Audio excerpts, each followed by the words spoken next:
चलिए आगे बढ़ते हैं। दूसरे चरण के चुनाव प्रचार का आज आखिरी दिन है और दूसरे चरण के लिए आज थमा है चुनावी शोरगुल। जी हां, 26 अप्रैल को 8 लोकसभा सीटों पर वोटिंग होगी। मतदान के लिए इलेक्शन कमीशन की तैयारियां लगभग पूरी हो चुकी हैं। दूसरे चरण में आपको बता दें कि अमरोहा, मेरठ और बागपत में मतदान होगा। साथ साथ बुलंदशहर, अलीगढ़, मथुरा, गाजियाबाद, गौतम बुद्ध नगर में भी मतदान होगा। तो ये देखिए, लगातार कहा जाए कि 26 अप्रैल को 8 लोकसभा सीटों पर वोटिंग होगी और इसी को लेकर मतदान जो है वो किया जाएगा। और उससे पहले देखिए, आज शाम 5 बजे जो चुनाव प्रचार है वो थम गया है।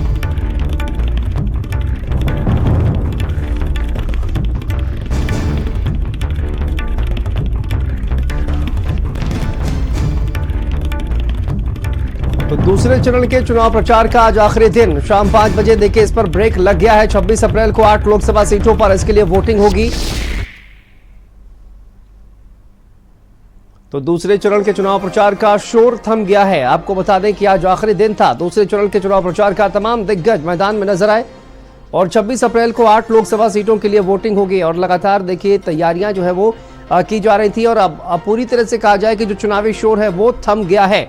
दूसरे चरण के चुनाव प्रचार पर ब्रेक लग गया है और अब 26 अप्रैल के लिए तमाम राजनीतिक दल पूरी तरह से तैयार। 26 अप्रैल को 8 सीटों पर वोटिंग होगी, लेकिन उससे पहले चुनावी शोर देखिए पूरी तरह से थम गया है।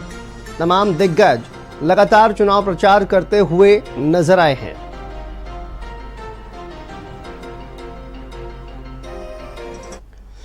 चलिए बात करेंगे, नरेंद्र प्रताप हमारे सहयोगी जुड़ गए हैं। नरेंद्र, बताइए, देखिए अब जो दूसरे चरण का चुनाव प्रचार है उसका शोर थम गया है 5 बजे आज और 26 अप्रैल को वोटिंग होगी।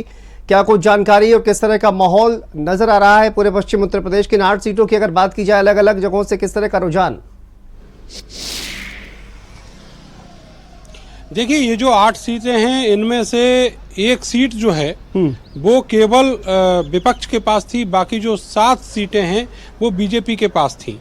तो ऐसे में अब जब 2024 में ये लोकसभा का चुनाव हो रहा है तो यहाँ पर जिस तरीके से चुनावी मैदान सजे हैं, बहुत ज़बरदस्त मुकाबला सभी सीटों पर तकरीबन देखा जा रहा है। एक मथुरा और बुलंदशहर की सीट को अगर हम किनारे रख दें तो बाकी की सीटों पर बहुत ज़बरदस्त मुकाबला और चुनौतियाँ बीजेपी के सामने हैं। जिस तरीके के प्रत्याशी विपक्ष ने उतारे हैं और कोशिश की है कि एक जो मुकाबला देखने को मिले वो वाकई में दिलचस्प हो, तो ऐसे में वोटरों का रुझान अपनी तरफ खींचने के लिए जितने भी प्रत्याशी हैं उन्होंने खूब जमकर मेहनत की है। आज आखिरी दिन, पूरे दिन जो रोड शो और छोटी छोटी जनसभाओं का जो दौर है वो चला। बड़े बड़े सेलिब्रिटी लोग भी अलग अलग जगहों पर इकट्ठा हुए रोड शो में और पब्लिक को रुझाने का अपनी तरफ पूरी तरीके से उन्होंने कोशिश की। तो ऐसे में ये सारी चीज़ें बहुत महत्वपूर्ण हो जाती हैं कि जो वोटर है वो किधर जा रहा है।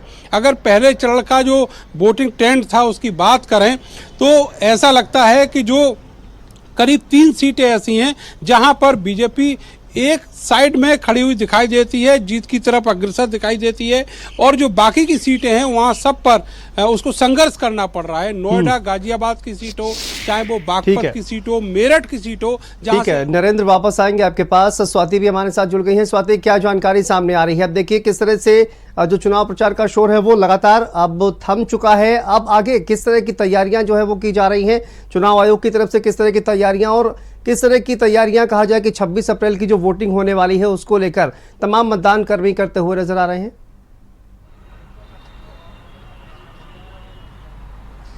देखिए शांतनु, इस वक्त हम लोग मथुरा लोकसभा सीट पर है और प्रचार थम गया है। इस उत्तर प्रदेश की भीषण गर्मी में जो प्रत्याशी है उन्होंने आज आखिरी वक्त में खूब प्रचार किया, लोगों के बीच में गए, वोट की अपील की गई है क्योंकि अब प्रचार थम चुका है। ऐसे में 5 बजे तक का वक्त था, अब 1 घंटे का वक्त होता है जब आप अपने झंडे बैनर सबको हटाते हैं, इसके लिए भी वक्त दिया जाता है। लेकिन अगर हम प्रचार अभियान की बात करते हैं तो खूब प्रचार, दमखम तमाम पार्टियों की तरफ से दिखाया गया है। क्योंकि अगर हम मथुरा सीट की बात करें तो ये सीट भारतीय जनता पार्टी के पास है इस वक्त। 2014 में भी बीजेपी जीती थी, 2019 में भी बीजेपी जीती थी। अब एक बार फिर से बीजेपी की इस सीट पर मजबूत दावेदारी देखी जा रही है। लेकिन दूसरी तरफ अगर हम गठबंधन की बात करते हैं तो ये सीट समाजवादी पार्टी गठबंधन में कांग्रेस के पास गई हुई है। कांग्रेस से यहाँ पर प्रत्याशी है, इसके साथ ही बसपा ने भी उम्मीदवार उतारा है। लेकिन मजबूत दावेदारी हेमा मालिनी की देखी जा रही है। अब देखना होगा जब नतीजे आएंगे तो क्या होता है। क्योंकि आप अगर लंबे टाइम से मथुरा सीट को देखते हैं तो कई प्रत्याशियों को मैदान में उतारा गया था 2019 में भी, लेकिन हेमा मालिनी जो है वो भारी बहुमत से चुनाव जीती थी। आज भी जब हम लोग रोड शो में पहुंचे हेमा मालिनी की तो देखा कि अपार प्यार समर्थन लोगों का मिल रहा है। लेकिन दूसरी तरफ जो कांग्रेस के कैंडिडेट हैं उन्होंने भी रोड शो किया, दमखम दिखाया है। अब वही देखने वाली बात होगी कि जिन 8 सीटों पर उत्तर प्रदेश में दूसरे फेज में चुनाव होना है उन सीटों पर कौन कौन सी ऐसी सीट होगी जिसपे भारतीय जनता पार्टी की जीत होगी। और दूसरी तरफ ये भी देखना होगा कि इंडिया गठबंधन कितनी मजबूती से 2024 में निकल कर आता है, खास तौर पर उत्तर प्रदेश में। क्योंकि आपने देखा कि राहुल गांधी ने भी दूसरे फेज में प्रचार किया है, चाहे हम अमरोहा सीट की बात कर ले जहां पर चुनाव होना है 26 तारीख को। बिल्कुल, और देखिए संयुक्त रैली भी वहां पर नजर आई थी। अमरोहा में कई दिग्गज इस बार चुनाव प्रचार करते हुए नजर आए हैं। ठीक है, लोकेश भी हमारे साथ गाजियाबाद से जुड़ गए हैं। लोकेश, बताइए किस तरह की वहां पर माहौल नजर आ रहा है, क्योंकि जनरल वीके सिंह का टिकट कटने के बाद काफी नाराजगी देखी जा रही थी और एक बड़ा मुद्दा बन गया था। लेकिन इस बार किस तरह का माहौल गाजियाबाद में नजर आ रहा है?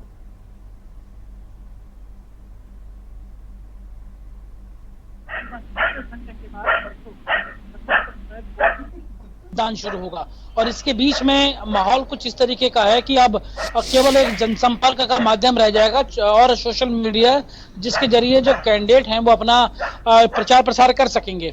लेकिन इन सबके बीच जो एक इस सीट के समीकरण की बात आ रही है कि वीके सिंह का जब टिकट कटा तो यहाँ पर अतुल गर्ग को कैंडिडेट बनाया बीजेपी ने, और एक ठाकुर समारोह में नाराजगी हुई कि क्योंकि उसके बाद लगातार जो बीजेपी की लिस्ट सामने आई उसमें ठाकुर मतदाताओं के या ठाकुर उम्मीदवारों के नाम नहीं थे, जिससे यहाँ पर जो इस इलाके के अंदर ठाकुर मतदाता है वो बेहद नाराज दिखाई दिए।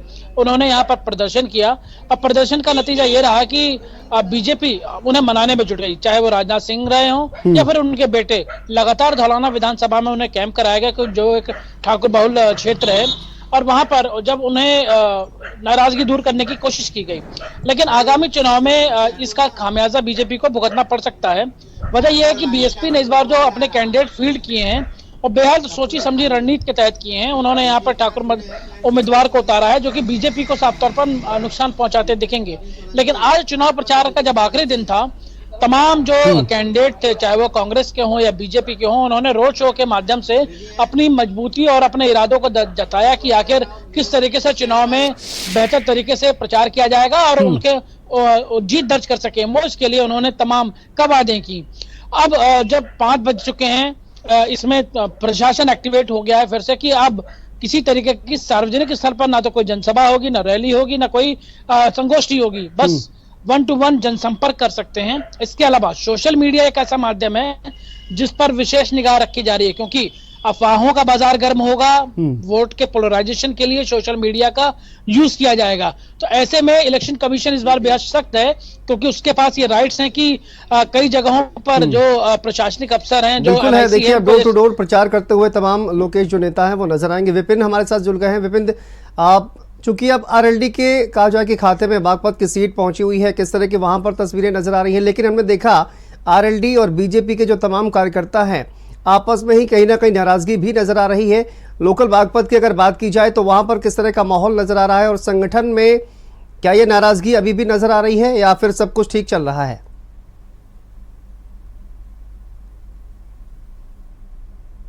लोकसभा चुनाव की दूसरे चरण में मतदान होना और 26 तारीख को यहाँ पर मतदान होगा। लेकिन बात की जाए, जो आपने सवाल किया है कि बीजेपी और आरएलडी के कार्यकर्ताओं में अब विवाद और भी ज्यादा बढ़ चुका है, क्योंकि पहले से लगातार वो विवादों में रहे हैं। कभी आरएलडी के कार्यकर्ताओं ने बीजेपी के कार्यकर्ताओं के साथ मारपीट की हो या चुनावी सभा हो उसमें मंच पे ना चढ़ने दिया हो, इस तरीके के बहुत सारे मुद्दे हैं बीजेपी के पास, जो अभी भी इन्होंने अपने शीर्ष नेतृत्व से बात की है। लेकिन बात की जाए बागपत की, तो बागपत की जनता से अभी हमारी बात हुई थी। उनका कहना है कि जिस तरीके से बीजेपी ने लोकदल के साथ गठबंधन किया है, वो गठबंधन एक ठगबंधन के हिसाब से हुआ है, क्योंकि लगातार 2 बार बीजेपी यहाँ से जीत दर्ज चुकी है और जो लोकदल के खिलाफ जो वोट बैंक था वो बीजेपी को कहीं ना कहीं मिला था, जिस वजह से बागपत में लगातार अब बीजेपी का गढ़ हो चुका था।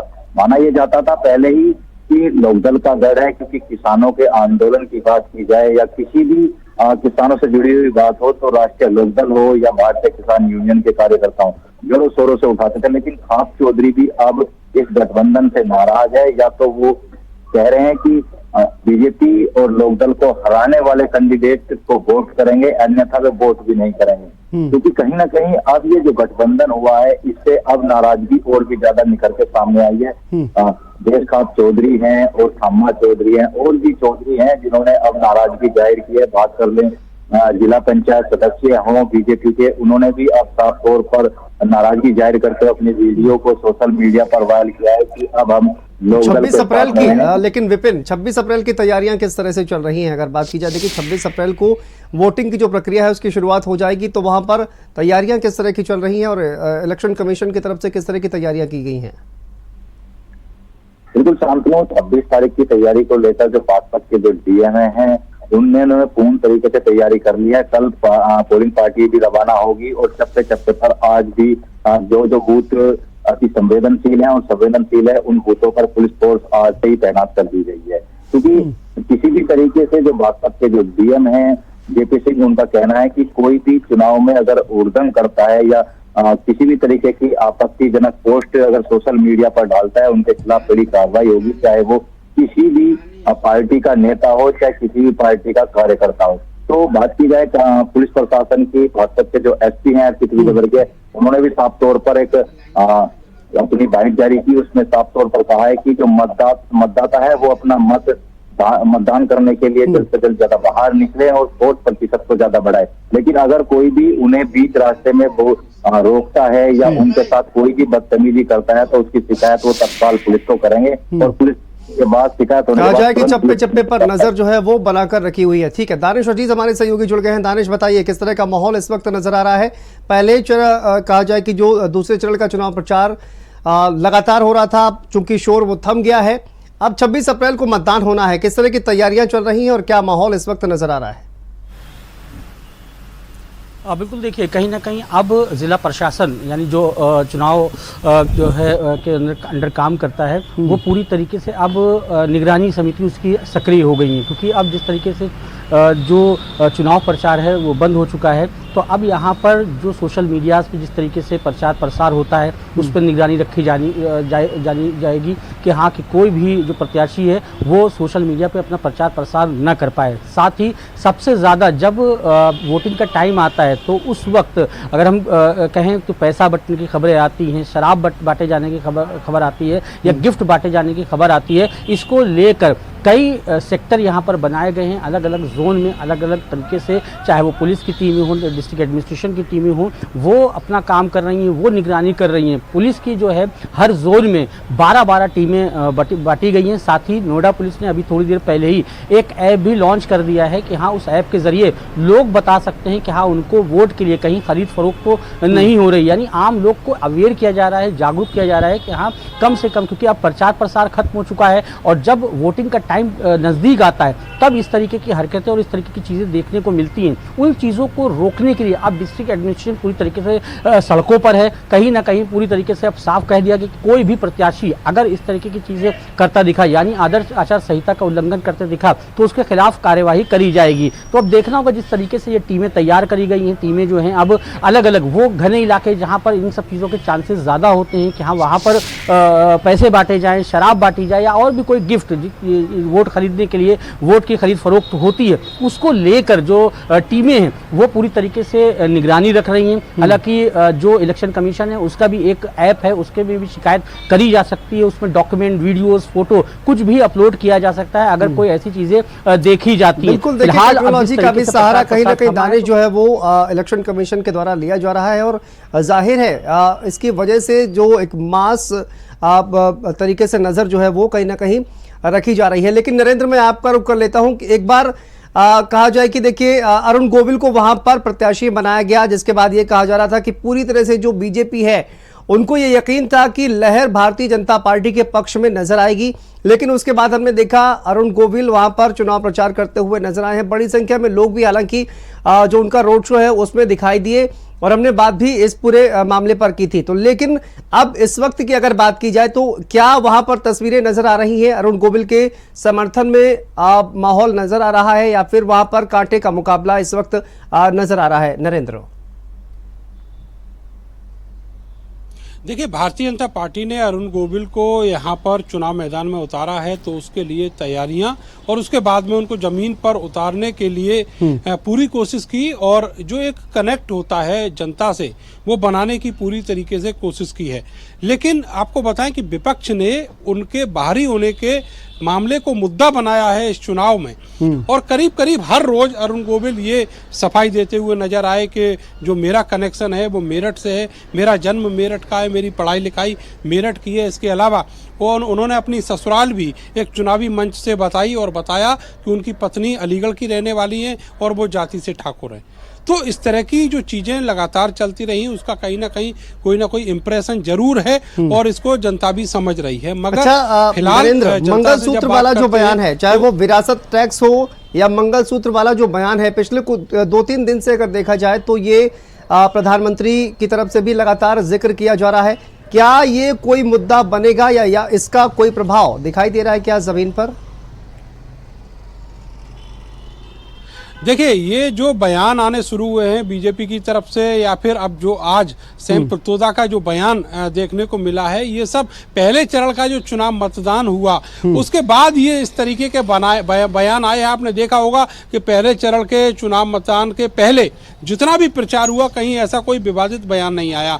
अब ये बताया जा रहा है कि ये सब उसी का इम्प्रेशन है, वहाँ पर जिस तरीके का वोटिंग का ट्रेंड चला है। लेकिन ये इस तरीके के मुद्दे हैं कि इनको कहीं भी चुनाव में इतनी आसानी से मुद्दा नहीं बनाया जा सकता, क्योंकि लोग ये सब बड़ी चीजें हैं और जो सेंट्रल में बैठी हुई गवर्नमेंट और उसके नेता वो इन सब चीजों को बोल रहे हैं तो उन सबको समझने में आम आदमी नाकाम है। सीधी सी बात यह है कि जो एलीट क्लास है वो तो इन सबको डिस्कशन कर रहा है, लेकिन जो एक आम वोटर है उसकी समस्याएं बिल्कुल अलग है। वो सड़क बिजली पानी पर बात कर रहा है, वो बात कर रहा है महंगाई पर, वो बात कर रहा है बेरोजगारी पर और वो बात कर रहा है रोजगार के खत्म होते अवसरों पर।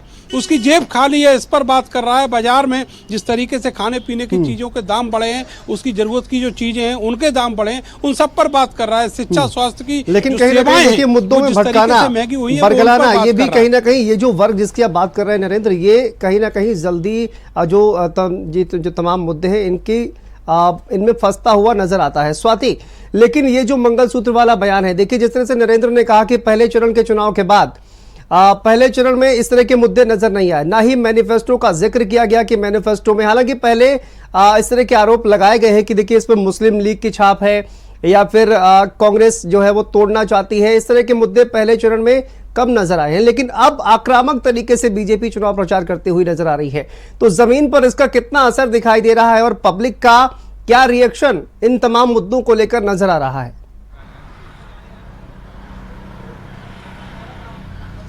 देखिए शांतनु, आपने देखा होगा कि जब पहले फेज का मतदान हुआ तो ज्यादा माहौल चुनाव का नहीं लग रहा था, लेकिन जैसे ही प्रधानमंत्री नरेंद्र मोदी ने बयान दिया उसके बाद प्रियंका गांधी से लेकर तमाम कांग्रेस के दिग्गज नेताओं ने पलटवार किया और उसके बाद उत्तर प्रदेश के जिन सीटों पर मतदान होना है, चाहे हम अलीगढ़ सीट की बात करें, वहां पर जब हम लोग पहुंचे थे, सीधे लोगों से बातचीत हो रही थी, तो लोगों का कहना था कि प्रधानमंत्री ने जो बयान दिया है उसके बाद इसका असर चुनाव में होगा और लोग उस पर जो है वो सोच विचार भी रहे, मंथन भी लगातार इन मुद्दों को लेकर हो रहा है। अब उत्तर प्रदेश में मंगलसूत्र के बयान की बात करें हम, तो लोगों का कहना था इसको लेकर भी, तो लोग कहीं ना कहीं जो है इसके बयान का भी असर जो है वो चुनावी माहौल में अब देखने को मिल रहा है। लेकिन अगर हम बात करें स्थानीय मुद्दों की, तो ज्यादातर लोग महंगाई बेरोजगारी के मुद्दे पर बात कर रहे हैं। किसानों की बात करें हम तो भुगतान को लेकर अपनी बात रख रहे हैं। तो कई तरह की और भी समस्याएं हैं, चाहे हम मथुरा की बात करें, हम अलीगढ़ की बात करें चले तो अलीगढ़ के कई लोगों ने कहा कि जल भराव की समस्या होती है, बिजली की समस्या है, तो कई ऐसी समस्याएं भी है। लेकिन प्रधानमंत्री के बयान के बाद ये जरूर है कि उत्तर प्रदेश के साथ साथ देश भर में जो चुनावी माहौल है अब वो देखने को मिल रहा है। अब लोग चर्चाएं कर रहे हैं। हर आप किसी भी दुकान में चले जाइए, किसी भी चौराहे पर चले जाइए, वहां पर इन्हीं मुद्दों को लेकर जो है वो लोग चर्चा कर रहे हैं। हालांकि देखना अब होगा 4 जून को कि बिल्कुल कितना प्रभाव पड़ता है स्वाति, ये तो देखना दिलचस्प होगा। लेकिन कहीं ना कहीं चुनाव का एक जो पेस है उसको निश्चित तौर पर इन तमाम मुद्दों ने, इन तमाम जो बयानबाजी सामने आ रही है इसने बढ़ाने का काम किया है। विपिन, एक बार आप ही का रुख कर लेते हैं। देखिए, सीएम योगी आदित्यनाथ पहुंचे, जयंत चौधरी वहां पर लगातार चुनाव प्रचार करते हुए नजर आ रहे हैं, साथ साथ प्रधानमंत्री नरेंद्र मोदी की ये बयानबाजी, तो तीनों का कितना इफेक्ट बागपत में नजर आ रहा है? और खासकर दूसरे चरण में जब इस तरह की बयानबाजी हो रही है तो और भी ज्यादा कहा जाए कि चुनावी माहौल जो है वो गरमाने लगा है। बिल्कुल, देखिए, बागपत में 2 बार उत्तर प्रदेश के मुख्यमंत्री योगी आदित्यनाथ जनसभा करते हैं और दोनों बार जयंत चौधरी साथ रहे। बता दें कि जिस तरीके के अब चुनाव में भाषणबाजियां हो रही हैं, जिस तरीके के अब मुद्दे सामने आ रहे हैं, लेकिन जो बागपत की जनता है उन मुद्दों से अब दूर हट के बात कर रही है। क्योंकि बागपत के जो मेन मुद्दे हैं वो गन्ना बेल्ट है। गन्ना बेल्ट होने की वजह से किसानों का जो पेमेंट है वो सही समय पर उन्हें मिले। 15 दिन के अंदर सरकार ने जिस तरीके से आश्वासन दिया था किसानों को कि 15 दिन के अंदर आपका गन्ना पेमेंट दिया जाएगा, लेकिन साल बीत गई, अभी भी कुछ किसान हैं जो 2-3 मिले हैं उनका भी गन्ना पेमेंट नहीं आया। तो किसानों के वही मुद्दे हैं, जो महंगाई की बात कर ले या दूसरी जिस तरीके से गठबंधन की बात की जाए, गठबंधन में भी जो मुख्यमंत्री हैं उन्होंने साफ तौर पर कहा था कि जिस तरीके से अब मैं बागपत में आया हूं तो अब चुनाव अलग होगा, क्योंकि यहाँ गर्मी और ज्यादा बढ़ जाएगी। उनका कहना है कि जिस जिले में मैं चला जाता हूँ चुनाव का माहौल ही कुछ अलग हो जाता है, उस जिले में गर्मी ही चुनाव की हो जाती है। तो कहीं ना कहीं अब अलग बात होगी कि जिस तरीके का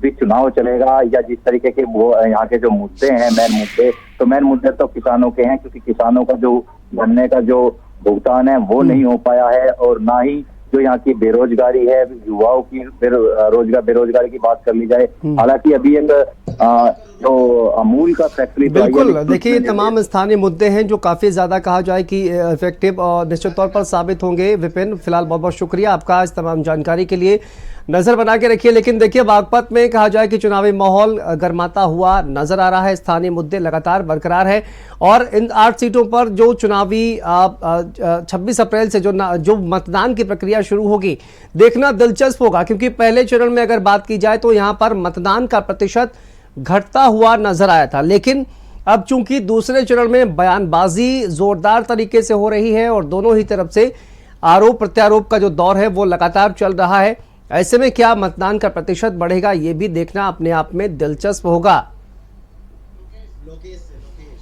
लोकेश, आप ही का रुख कर लेते हैं। लोकेश, देखिए, आप चूंकि ये जो तमाम बयानबाजी है इसका निश्चित तौर पर असर पड़ेगा, क्योंकि गाजियाबाद जिस तरह से दिल्ली से सटा हुआ इलाका और यहाँ पर कांग्रेस पार्टी की तरफ से पलटवार किया गया है।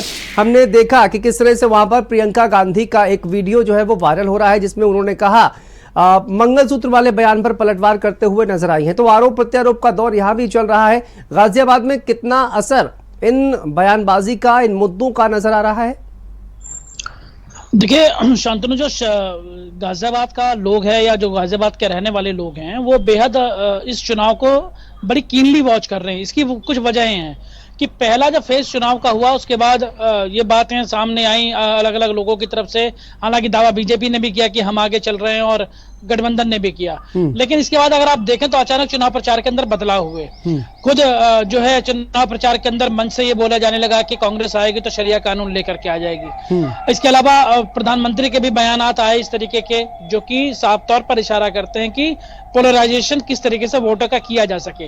वजह यह है कि ये जो दूसरा चरण है ये इसमें बीजेपी 8 में से 7 सीटों पर पिछली बार जीत दर्ज की थी, लेकिन इनमें से कई सारी सीट ऐसी हैं जहां पर इस बार बेहद टफ फाइट है।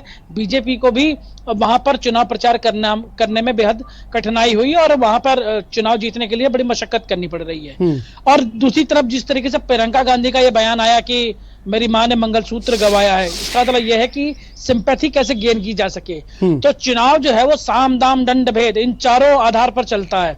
और अब जबकि अब चुनाव प्रचार बंद हुआ है, इसके बाद जो दाम और दंड है इस पर बेहद ज्यादा ख्याल रखा जा रहा है। वजह यह है कि यही इंपॉर्टेंट अगले 24 घंटे हैं जिसमें पैसों का वितरण भी चुनाव के अंदर जो किया जाता है वो होगा, गिफ्ट्स का वितरण भी किया जाता है और सोशल मीडिया के जरिए भी जो माहौल बनाने की कोशिश की जाती है, क्या कोई उसके जरिए पोलराइजेशन में कोई ऐसा मैसेज ना दिया जाए जो आचार संहिता का साफ तौर पर उल्लंघन हो। तो इस वक्त जितनी भी यूनिट्स हैं, चाहे वो सेक्टर मजिस्ट्रेट हैं, जितने वो सब फील्ड के अंदर दौड़ लगा रहे हैं और वजह यही है कि अगले 24 घंटे बेहद इंपॉर्टेंट है क्योंकि कल सुबह पोलिंग पार्टी रवाना की जाएंगी और इसके बीच में ये निगाह रखना भी बेहद जरूरी है कि चुनाव के दौरान किसी ऐसी गतिविधि का ना शुरू कर दी जाए जिसका जो है साफ तौर पर इम्पैक्ट चुनाव पर आ जाए। तो ये पॉलिटिकल पार्टीज अपने बयान इस तरीके के देती हैं ताकि वो चुनाव में जीत दर्ज कर सकें और जो सामने काउंटर आ रहे हैं, चाहे वो सैम पिट्रोडा का बयान का हो या फिर प्रियंका गांधी का, चाहे वो प्रधानमंत्री का बयान हो या मुख्यमंत्री का, वो बतौर जो है पार्टी के कैंडिडेट को जिताने के लिए इस तरीके के बयान देते हैं और इस बयान को लोग जो है वो समझते भी हैं, सोचती है क्योंकि बिल्कुल जनता देखिए इस बार निश्चित तौर पर लोकेश अगर देखा जाए तो जनता कहीं ना कहीं इन तमाम बयानबाजी को सीरियसली लेते हुए नजर आ रही है और ये समझ भी रही है कि आखिर ये बयानबाजी क्यों की जा रही है। प्रबल प्रभाकर हमारे सहयोगी जुड़ गए हैं अमरोहा से, उनका रुख कर लेते हैं। प्रबल बताइए, दानिश अली की अगर बात की जाए तो पिछली बार बैनर दूसरा था, इस बार दूसरा है, किस तरह का माहौल अमरोहा में नजर आ रहा है? तमाम दिग्गज वहां पर जुट चुके हैं, हमने देखा एक संयुक्त रैली जिस तरह से की गई, एक बड़ी रैली वहां पर, और अब चूंकि प्रधानमंत्री की तरफ से और सीएम योगी आदित्यनाथ की तरफ से लगातार ताबड़तोड़ रैलियां की जा रही हैं, तो क्या माहौल इस वक्त अमरोहा में नजर आ रहा है?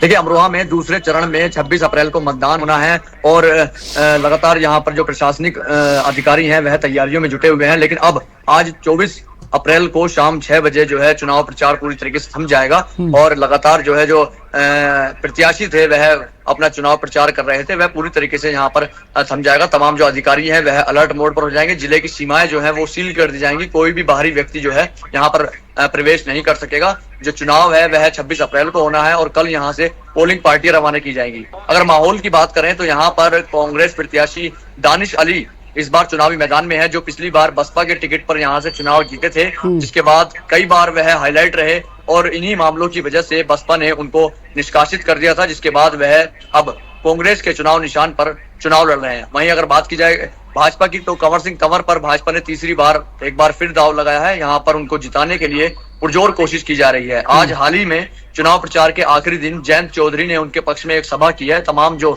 जाट थे वहां पर मौजूद थे उनको एक तरफा चुनाव में मतदान करने की वहां पर उन्होंने अपील की है। लगातार जो है बीजेपी प्रत्याशी के लिए सभाएं की जा रही हैं। प्रधानमंत्री नरेंद्र मोदी ने यहाँ पर सभा की थी और लगातार 3 बार मुख्यमंत्री योगी आदित्यनाथ भी यहाँ पर पहुंचे, जिसको लेकर तमाम तरह की जो चुनाव प्रचार है वो यहाँ पर किया जा रहा है। हालांकि मायावती ने भी यहाँ पर तो मुस्लिम आबादी, अच्छी खासी मुस्लिम आबादी है यहाँ पर, और जिस तरह की बयानबाजी हो रही है, क्या इसका धरातल पर असर दिखाई दे रहा है? क्या जो जनता है वो इस बारे में बातचीत करते हुए नजर आ रही है कि देखिए प्रधानमंत्री की तरफ से किस तरह का बयान सामने आया है, सीएम योगी आदित्यनाथ की तरफ से किस तरह का बयान सामने आया है, तो क्या इसके बारे में जनता बातचीत करते हुए नजर आ रही है? बिल्कुल, देखिए अमरोहा सीट जो है वह मुस्लिम बाहुल्य सीट है। तकरीबन 6.5 लाख से ऊपर यहाँ पर मुस्लिम आबादी जो वोटर हैं वो यहाँ पर हैं। तो कहीं ना कहीं प्रधानमंत्री नरेंद्र मोदी जब यहाँ पर आए थे तो उन्होंने भी 3 तलाक का कानून के जरिए मुस्लिमों को साधने की कोशिश की थी। लगातार उनकी तरफ से और मुख्यमंत्री योगी आदित्यनाथ की तरफ से योजनाओं को बखान करके मुस्लिमों को भी अपने पक्ष में लाने की अपील की है। लेकिन यहाँ पर जो है राहुल और अखिलेश गांधी उन्होंने साझा रैली यहाँ पर की थी, तो कहीं ना कहीं जो मुस्लिम वोट बैंक है वो यहाँ पर अगर बढ़ता है तो इसका सीधा सीधा फायदा भाजपा से प्रत्याशी कंवर सिंह तंवर को मिलेगा, क्योंकि पिछली बार जो है गठबंधन था और दानिश अली यहाँ से बसपा के प्रत्याशी थे, तो सारा मुस्लिम और एससी वोट यहाँ पर बसपा के लिए गया था, जिसके बाद यह भाजपा के हाथ से सीट छिन गई थी 2014 के बाद, और 19 में यहाँ से दानिश अली विजयी हुए थे। इस बार जो है आंकड़े कुछ अलग हैं, क्योंकि बसपा ने भी यहाँ पर प्रत्याशी उतारे हैं मुजाहिद हुसैन, और कांग्रेस इंडिया गठबंधन से यहाँ से दानिश अली चुनाव लड़ रहे हैं। बिल्कुल, लेकिन नरेंद्र देखिए आपका रुख कर लेते हैं एक बार। जिस तरह से अगर बात की जाए नरेंद्र, ये एनडीए और इंडिया की हम बातचीत लगातार कर रहे हैं, लेकिन बीएसपी का क्या रोल आपको नजर आ रहा है? मेरठ की अगर बात कर ली जाए और जिस तरह से प्रत्याशी जो है वो नजर आए हैं, और कितनी मजबूती से जो तीसरा फ्रंट है वो आपको लड़ता हुआ नजर आ रहा है? देखिए, पश्चिमी उत्तर प्रदेश में जो 2 चरण का चुनाव है, उन सभी सीटों पर बड़ी तादाद में दलित मुस्लिम वोटर है और पिछली बार की अपेक्षा इस बार इस तरीके के कैंडिडेट बहुजन समाज पार्टी या फिर इंडिया गठबंधन ने दिए हैं जो इसी वोट बैंक को फोकस किए हुए हैं। तो ऐसे में ये भी कोशिश की गई है कि जैसे बहुजन समाज पार्टी ने एक वहाँ पर दलित वोट को फोकस करते हुए कुछ ऐसा एक प्रत्याशी उतारा है जो बीजेपी में सेंध लगा सके या फिर जो गठबंधन का जो वोट है उसमें सेंध लगा सके। इसी तरीके से समाजवादी पार्टी या फिर कांग्रेस ने भी ऐसे प्रत्याशी दिए हैं जो दलित वोट बैंक में सेंध लगा सके और अपना जो वोट बैंक है वो उसको अपनी तरफ खींच सके। तो ऐसे में जो नुकसान है कई जगहों पर वो बीजेपी को सीधा सीधा हो रहा है, जहां पर ऐसे कैंडिडेट खड़े किए गए हैं जिनके सजातीय वोटरों की संख्या उन सीटों पर बहुत ज्यादा है। तो इस तरह की स्ट्रेटजी अब की बार बनाई गई है। इसी वजह से जो 8 सीटें हैं इस चरण की वो लगातार फाइट में दिख रही हैं। एक मथुरा की सीट ऐसी हम कह सकते हैं कि जहां पर कैंडिडेट दोनों तरफ से कमजोर हैं, चाहे वो बहुजन समाज पार्टी की तरफ से हो, चाहे सपा या कांग्रेस की तरफ से हो, लेकिन बीजेपी ने वहाँ तीसरी बार हेमा मालिनी को रिपीट किया है, टिकट दिया है। तो ऐसे में उनकी जो वहाँ पर उनका जो दावा है वहाँ पर वो बहुत मजबूत दिखाई देता है। बाकी सारी सीटों पर ऐसा कुछ भी माहौल नहीं है। निश्चित तौर पर जो ये स्ट्रेटजी बहुजन समाज पार्टी ने बनाई है उसकी पूरी की पूरी कोशिश ये है कि अपने वोट बैंक को सहेज कर रखने के अलावा जो बाकी का वोट कहीं से भी आ सकता है, चाहे वो बीएसपी के माफ कीजिएगा बीजेपी के खाते में सेंध लगाई जाए या फिर इंडिया गठबंधन के खाते में सेंध लगाई जाए, वहाँ से भी वो वोट हासिल कर पाएँ और एक मजबूत स्थिति जो है वो जिले में दिखाई दे, लोकसभा क्षेत्र में दिखाई दे। इसी तरीके से इंडिया गठबंधन भी कोशिश कर रहा है। तो कुल मिलाकर जो मामले हैं, जो मुकाबले हैं वो बहुत ज़्यादा रोचक इस बार दिखाई दे रहे हैं। वो बात अलग है कि चुनाव आयोग का डंडा है, प्रतिबंध है, इस वजह से उतना ज़्यादा जो चुनाव प्रचार है वो नहीं दिखाई दिया और खर्चे पर जिस तरीके से चुनाव आयोग ने अंकुश लगाए हैं उसको देखते हुए भी प्रत्याशी फूक फूक पर पांव रखते हुए नजर आ रहे हैं। लेकिन इतना जरूर है कि अगर अंडर करंट देखेंगे तो ये मुकाबले हर जगहों पर काफी दिलचस्प दिखाई दे रहे हैं। जी बिल्कुल, मथुरा से देखिए स्वाति भी हमारे साथ जुड़ी हुई है। स्वाति, भारतीय जनता पार्टी का जोर जो है वो यहाँ पर नजर आ रहा है मथुरा की अगर बात की जाए, जिस तरह से नरेंद्र भी जिक्र कर रहे हैं, क्योंकि दोनों प्रत्याशी कहा जा रहा है कमजोर हैं, लेकिन मायावती कई बड़े बड़े वादे करते हुए नजर आ रही हैं। उन्होंने कहा कि अगर हम सत्ता में आते हैं तो हम पश्चिमी उत्तर प्रदेश जो है वो अलग एक राज्य बनाएंगे। तो इस तरह के जो वादे और दावे जो है वो किए जा रहे हैं बीएसपी की तरफ से, कितना असर आपको दिखता है मथुरा में इसका, और क्या भारतीय जनता पार्टी या फिर समाजवादी पार्टी को एक टफ फाइट मायावती देते हुए नजर आ रही है?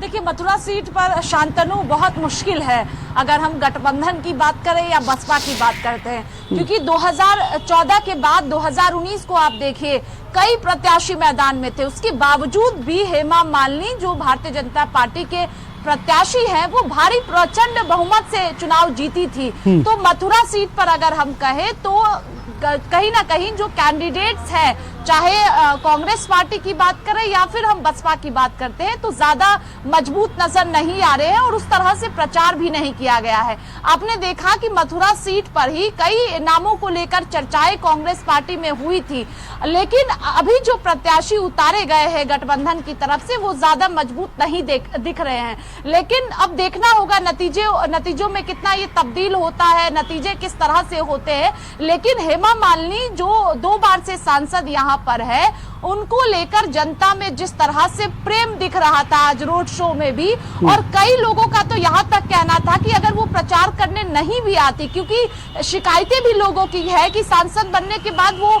मथुरा में नहीं आती है, उसके बावजूद भी लोगों का कहना था कि प्रधानमंत्री के चेहरे पर हम वोट कर रहे हैं और एक अभिनेत्री है हेमा मालिनी, तो ऐसे में कहीं ना कहीं लोगों का जो अटैचमेंट है वो अभिनेत्री के तौर पर भी हेमा मालिनी से है। और यही वजह है कि हेमा मालिनी 2014 में भी चुनाव जीती, 2019 में जब कई ज्यादा कैंडिडेट्स यहाँ पर मैदान में थे, 5 से ज्यादा उम्मीदवार उतारे गए थे, अलग अलग पार्टियों से तो थे, इसके साथ ही निर्दलीय भी कई लोग थे, उसके बावजूद भी हेमा मालिनी की जीत हुई थी। तो इस बार भी अगर हम 24 में बात करते हैं मथुरा सीट की, तो कहीं ना कहीं कांग्रेस पार्टी और बसपा के सामने बीजेपी की जो प्रत्याशी है हेमा मालिनी वो मजबूत दिख रही है। लेकिन दूसरी तरफ बसपा की अगर हम बात करें तो आपने देखा शांतनु कि आखिरी वक्त में जो रणनीति है वो मायावती ने अलग अलग सीटों को लेकर बनाई है कि किस तरह से जो उनके वोटर है वो उनके पास रहे और जो बीजेपी के वोटर है, जो समाजवादी पार्टी के वोटर है, वो भी बसपा के पास जाए। ये आखिरी वक्त में मायावती ने जो है वो रणनीति तैयार की है। अब देखना होगा बसपा की जो ये रणनीति है वो कितनी सफल होती है। चलिए ठीक है, वापस आते हैं आपके बाद। बुलंदशहर से मनोज भी हमारे साथ जुड़ गए हैं। मनोज, बुलंदशहर की जो सीट है ये कहा जा रहा है कि देखिए कंफर्टेबल यहाँ पर भारतीय जनता पार्टी नजर आ रही है, लगातार चुनाव प्रचार भी कुछ इसी तरह से किया जा रहा है, लेकिन जमीन पर क्या तस्वीरें नजर आ रही हैं और भारतीय जनता पार्टी और इंडिया गठबंधन कितनी मजबूती के साथ चुनाव लड़ता हुआ यहाँ पर नजर आ रहा है? जी शांतनु, बता दें यहाँ जो बुलंदशहर में भारतीय जनता पार्टी से डॉक्टर भोला सिंह है और जो बसपा से है गिरीश जाटव है और कांग्रेस से शिवराम सिंह कहीं न कहीं जो भाजपा की जो टक्कर है यहाँ बहुजन समाज पार्टी के प्रत्याशी गिरीश जाटव से है। गिरीश जाटव नगीना से सांसद है, उनको बसपा से यहाँ बुलंदशहर से टिकट दिया गया है। डॉक्टर भोला सिंह की बात करें, 2 बार से सांसद है, तीसरी बार भारतीय जनता पार्टी ने तीसरी बार उन पर अपना दांव खेला है। यहाँ करीब 18,55,000 वोटर्स हैं। सबसे ज्यादा जो वोटर्स हैं यह लोधे समाज के वोटर्स हैं, करीब 4 से 4.5 लाख रुपए। बाबू कल्याण सिंह जी के माध्यम से वो जो उनके लोग हैं वो भारतीय जनता पार्टी को सपोर्ट करते हैं, उसी को लेकर के आज बहुत बड़ी रैली निकाली गई है। और बात करें गौतम बुद्ध नगर के सांसद महेश शर्मा जी की, तो खुर्जा जो बुलंदशहर जिले की 2 तहसील सिकंदराबाद और खुर्जा लोकसभा गौतम बुद्ध नगर में लगती है, 5:30 बज चुके हैं, अभी रोड शो चल रहा है महेश शर्मा जी का। कहीं न कहीं जो रोड शो है अभी तक बंद नहीं हुआ गया है। जी, तो आपने कल्याण सिंह का जिक्र किया है। देखिए कल्याण सिंह के कहा जाए कि उनके जो परिवार में जो तमाम नेता हैं, क्या वो वहां पर चुनाव प्रचार करने के लिए पहुंच रहे हैं भारतीय जनता पार्टी के प्रत्याशियों के पक्ष में? जी, बता दें जो बाबूजी कल्याण सिंह के पोते संजीव कई बार यहाँ प्रचार के लिए आ चुके हैं। उनके प्रचार में रोड शो में उनका डॉक्टर भोला सिंह के साथ घूम रहे हैं और काफी उनकी मदद से जो लोधे समाज के लोग हैं वो पूरी तरह भारतीय जनता पार्टी के साथ हैं। कहीं न कहीं जो मुस्लिम है वो बहुत तादाद में बुलंदशहर में मुस्लिम है जो बहुजन समाज पार्टी के साथ जाता हुआ दिखाई दे रहा है। जी बिल्कुल मनोज, देखिए लेकिन कहीं ना कहीं आपने कहा कि इंडिया गठबंधन का जो प्रत्याशी है वो यहाँ पर कमजोर नजर आ रहा है। सुंदर हमारे सहयोगी जुड़ गए हैं अलीगढ़ से। सुंदर, अलीगढ़ में किस तरह की तस्वीरें नजर आ रही हैं? हमने देखा सीएम योगी आदित्यनाथ का बयान जिस तरह से लगातार सामने आया, उन्होंने कहा कि अब देखिए चूंकि काशी और अयोध्या यहाँ पर उन्होंने अपना लक्ष्य प्राप्त कर लिया है और अब बारी है ब्रज क्षेत्र की, ब्रज की बारी है, मथुरा की बारी है। इस तरह की बयानबाजी अलीगढ़ में इसका कितना प्रभाव पड़ता हुआ जमीन पर नजर आ रहा है और इस तरह की तमाम जो कैंपेनिंग की जा रही है वो क्या माहौल इस वक्त अलीगढ़ में बना हुआ है? माहौल की तो अलीगढ़ का माहौल इस समय राजनीति के हिसाब से बहुत गर्म है, क्योंकि यहाँ भारतीय जनता पार्टी के सतीश गौतम और सपा के प्रत्याशी विजेंद्र सिंह के बीच कांटे की टक्कर देखने को मिल रही है। क्योंकि बात करें अलीगढ़ में मुस्लिम बाहुल, क्योंकि 4 लाख से अधिक मुस्लिम वोटर मारे जाते हैं। अगर वोटर के हिसाब से मुस्लिम वोट को अगर काटने का प्रयास किया गया, बहुजन समाज पार्टी जितना वोट काट लेगी उतना ही फायदा बीजेपी को होगा। लेकिन भारतीय जनता पार्टी का साफ तौर पर कहना है कि वो सतीश गौतम 4 लाख वोटों से जीतेंगे। लेकिन यहाँ जो समाजवादी पार्टी के प्रत्याशी विजेंद्र सिंह है, उनका दावा है कि इस बार जीत उनकी होगी, क्योंकि 1984 से लेकर 2004 तक भारतीय जनता पार्टी की कैंडिडेट ने विजय हासिल की थी, जिसके बाद 2004 में विजेंद्र सिंह कांग्रेस की सीट पर यहाँ से सांसद चुने गए थे, जिसके बाद बीच में राजकुमारी चौहान बसपा से रही थी और उसके बाद 2014 से लेकर 2024 तक लगातार भारतीय जनता पार्टी के जो प्रत्याशी सतीश गौतम है वो लगातार 2 बार से सांसद है और तीसरी बार फिर चुनावी मैदान में है। लेकिन बड़ा सवाल ये उठता है, आपने कहा है कि राम मंदिर, तो इस बार जो चुनाव में जो राम मंदिर की धूम होनी चाहिए थी वो मतदाताओं के बीच नहीं देखने को मिली है। 2 महीने 3 महीने पहले तक मतदाताओं के बीच में राम मंदिर का जिक्र आया करता था, लेकिन पिछले काफी समय से राम मंदिर पूरी तरह से सुस्त पड़ा है और ना ही मतदाता इसकी बात कर रहे। उत्तर प्रदेश के मुख्यमंत्री योगी आदित्यनाथ अलीगढ़ में भारतीय जनता पार्टी के प्रत्याशी सतीश गौतम के समर्थन में जब सभा करने के लिए आए थे तो उन्होंने ये कहा था कि काशी और हमने राम मंदिर को बना लिया है लेकिन मथुरा की बारी है। तो इस बात का जिक्र जब मतदाताओं में किया जाता है तो मतदाताओं में अब राम मंदिर और मथुरा को लेकर के ज्यादा मतलब नहीं देखने को मिल रहा है कि जिस तरीके से पुराने समय में देखा जाता था कि राम मंदिर को लेकर के बहुत सारे लोगों में धारणा रहती थी कि भारतीय जनता पार्टी के द्वारा राम मंदिर बनाया गया, तो इस बार 2024 में पूर्ण बहुमत की सरकार बनाएंगे। तो कहीं ना कहीं इस बार महत्वपूर्ण जो देखने को मिल रहा है वो ये है कि जो 4 लाख मतदाता मुस्लिम है उनको अगर बहुजन समाज पार्टी अपने पाले की तरफ लेती है तो कहीं ना कहीं वो समाजवादी पार्टी जो गठबंधन के प्रत्याशी चौधरी विजेंद्र सिंह के लिए बड़ी मुश्किल पैदा कर सकते हैं। और अगर ये पूरे के पूरे जो वोटर हैं वो समाजवादी पार्टी के पक्ष में जाते हैं तो कहीं ना कहीं उसका फायदा मिल सकता है। दावे जो है वो किए जा रहे हैं और साथ ही ये भी गणित लगाया जा रहा है कि जो तमाम विपक्षी पार्टियां हैं वो किस तरह से चुनाव लड़ती हैं ताकि अपना अपना फायदा देखा जा सके। आप सभी का बहुत बहुत शुक्रिया इस तमाम जानकारी के लिए। और देखिए अलग अलग जगहों पर कहा जाए कि 8 सीटें ऐसी हैं जहां पर लोकसभा चुनाव के लिए मतदान की जो प्रक्रिया है उसकी शुरुआत होगी, लेकिन क्या इस बार जो मतदान का प्रतिशत है वो बढ़ेगा, ये भी देखना अपने आप में दिलचस्प होगा।